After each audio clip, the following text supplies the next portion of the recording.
Lorsqu'on parle du travail, on fait allusion directement à la création de la valeur, à la résolution d'un problème et surtout à une vision accompagnée d'une gestion structurée pour accomplir quelque chose de valeur ajoutée et de quelque chose de plus concrète à un problème. Derrière, sous jacket, on arrive à faire une segmentation entre trois niveaux du travail et chaque niveau apporte une valeur au travail global, au travail collectif et aussi chaque niveau a une limite et a une façon d'apporter son impact. Salut à toi, moi c'est Djabi Amaram, bienvenue dans cette vidéo. Aujourd'hui, on va parler des trois niveaux d'impact que l'on a dans la structuration, dans l'organisation du travail, à savoir les niveaux d'exécution, qui est une matérialisation de l'idée, une matérialisation de la solution qui a été définie par la stratégie. Et en deuxième niveau, on va parler de la gestion du management de ce travail global. Et surtout, on va terminer par la troisième partie qui est le fait d'élaborer des stratégies, des valeurs et des visions qui seront implémentés pour accomplir quelque chose de plus factuel et de plus matériel pour un problème bien spécifique. Alors, pourquoi cette réflexion autour du travail? On a souvent l'impression de penser qu'avec une certaine façon de faire, on peut avoir un impact souvent complètement déconnecté de la réalité. Et surtout, comment on peut imaginer qu'il y ait quelqu'un qui est tout en haut de la pyramide, qui est élaboré, qui a proposé des idées, arrive en quelque sorte à avoir plus d'impact que celui qui implémente cette idée. C'est tout ce qu'on va discuter dans cette vidéo de maximum de 10 minutes. Alors, on va commencer par les premiers niveaux qui est de l'exécution. Alors, au niveau de l'exécution, on a besoin de quelques éléments, à savoir une compétence donnée, une compétence qui permet d'implémenter une idée ou une compétence qui permet de traiter un problème. Donc, soit l'idée a été définie au niveau de la stratégie, il reste uniquement que de l'implémenter. Donc, on trouve quelqu'un qui peut venir nous aider à implémenter cette idée via son savoir-faire ou via des outils qu'il sait maîtriser. En quelque sorte, on peut prendre l'exemple d'un développeur qui sait implémenter des specs comme des outils opérationnels, un programme qui fonctionne. Pareil aussi pour quelqu'un qui est un chauffeur de bus où les règles des stations ont été définies et lui ont été fournies. Lui, de son côté, il permet de conduire à des moments bien précis, à un emploi du temps bien donné pour résoudre les problèmes d'accompagner les usagers d'un point A à un point B. Donc ça, c'est un niveau d'exécution qui est indépendant, qui n'est pas indépendant de toute la vision et de la structure managériale. Et pourquoi? Parce qu'on ne peut pas le faire de n'importe comment, sinon on va venir implémenter ou on va venir faire des choses qui ne sont pas en phase avec la stratégie, donc finalement qui ne vont pas accomplir des solutions. Ça, c'est le premier niveau.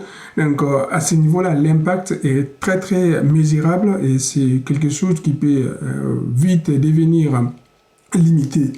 Donc, le deuxième niveau, c'est une couche un peu plus en dessus des niveaux d'exécution qui est la gestion du travail, le management de toute la vision et de toute l'exécution, le fait de suivre et de piloter afin de savoir si ce qui a été réellement implémenté arrive à traiter les problèmes qui a été identifié avant la définition de son plan d'exécution. Donc, c'est un niveau qui est un peu supérieur au niveau d'exécution, mais qui permet aussi de superviser l'exécution et qui permet de jouer un rôle de responsabilité de toute la partie exécution, pas non seulement d'un exécutant ou d'une machine, mais de toute la procédure, toute la façon dont ce travail est accompli et surtout de veiller à ce que il n'y a pas de décalage entre ce qui a été fait et par rapport à la stratégie qui a été définie. Donc, ce niveau, on peut le voir comme un niveau intermédiaire, bien vrai qu'il n'est pas directement parmi les exécutants, mais qui peut par ailleurs maîtriser les outils d'exécution. C'est un niveau qui permet aussi de savoir réellement quel impact on a par rapport à la vision qui a été définie. Donc, c'est un niveau supérieur, effectivement, qui est considéré comme un levier plus important.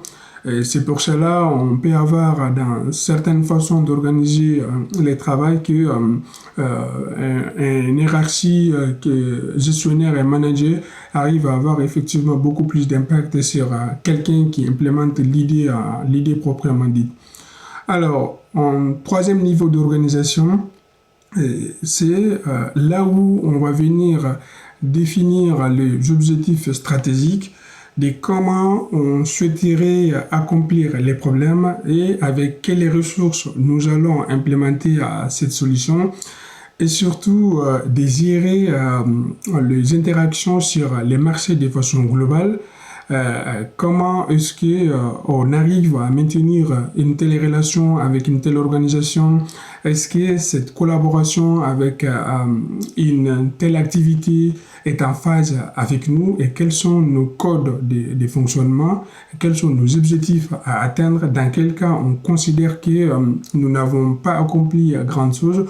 Effectivement, on arrive à un niveau beaucoup plus supérieur qui est un niveau qui travaille plus dans les métiers en quelque sorte, mais qui travaille sur les métiers, c'est-à-dire si l'objectif c'est de développer, je prends un exemple, de développer une application logicielle, qui va venir créer un marketplace, juste un exemple de gérer les réservations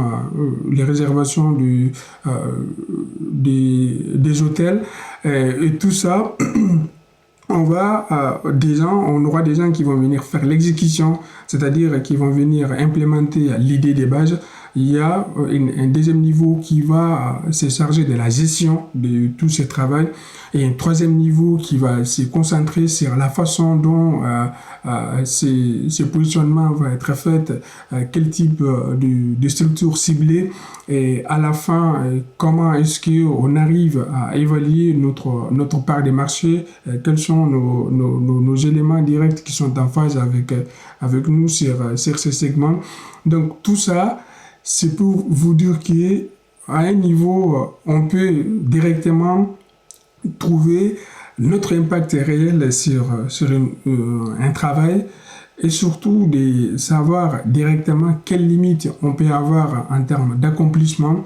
Est-ce que c'est quelque chose qui nous stimule? Est-ce que c'est un accomplissement où on souhaiterait avoir parce qu'on voit déjà qu'au niveau d'exécution et au niveau de l'organisation et au niveau de la stratégie, on n'a pas tout à fait les mêmes rôles, mais chaque rôle est important pour le fonctionnement global du travail.